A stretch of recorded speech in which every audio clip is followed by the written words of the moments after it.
What happened after the Raiders fell to 0-3 yesterday in Tennessee? Tom?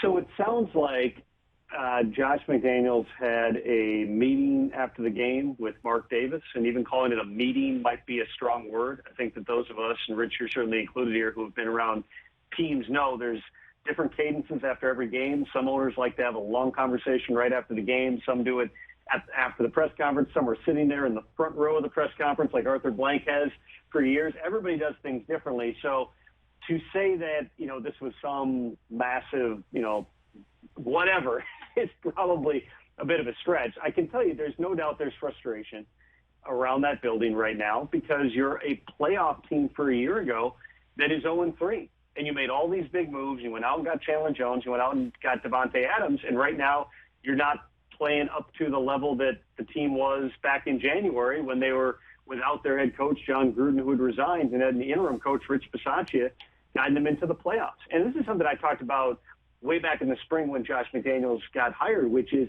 it's such a unique situation when you're a new head coach taking over a team that is good and knows that it should be good. And then on top of that makes all these moves. Almost every head coach, 90% of them, takes over a team that won 4 games last year or 7 games or they're rebuilding or whatever it is. Totally different type of a challenge for Josh McDaniels. So to let that one slip away in week 2 against Arizona and then to come out and play a team that 6 days earlier had looked terrible against the Bills and they run the ball effectively against you and play good enough defense, I would fairly say that everybody has to be frustrated, but this is not, something that there was a blow up or whatever. Mark Davis is, a relatively reasonable guy.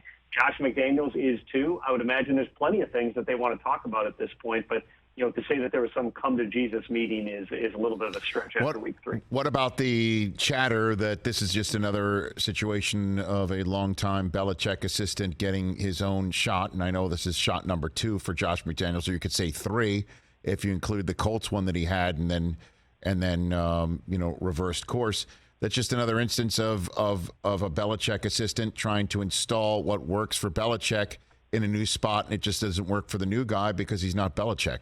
What is going on in that building? Best you can report to us that might be worsened by the 0-3 start.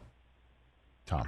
Well, that's another aspect of this that was always going to make this a challenge, was because you're asking a coach to come in who inevitably, based on where Josh comes from, but every coach does this to a degree, of wanting to exert a cultural overhaul. Well, players sit back and go, we won 10 games last year and went to the playoffs. How much needs to be overhauled here? Josh McDaniels absolutely has a certain way he wants to do things, and there are plenty of other New England people in that front office, including the GM, Dave Ziegler, who are going to want to do things a certain way. That's not always a bad thing, and I think that, again, another hallmark of New England is they never play their best in September. You look at Bill Belichick's record in the first month of the season versus everything else. They've done this for years. The Patriots have always treated the first month of the regular season more like the preseason, where you experiment with different offensive line combinations, something the Raiders did yesterday, benching a couple of their starters.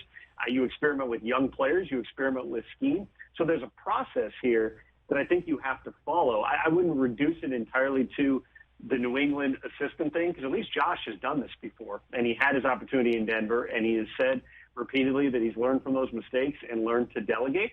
But no doubt the Raiders are doing some things differently from a team that went to the playoffs last year. And whether it's Josh Jacobs playing in the Hall of Fame game, or it's some of the offensive linemen who had starting jobs that got taken away from him yesterday, or it's some of the other veteran players on the team, the Alex Leatherwoods who get released.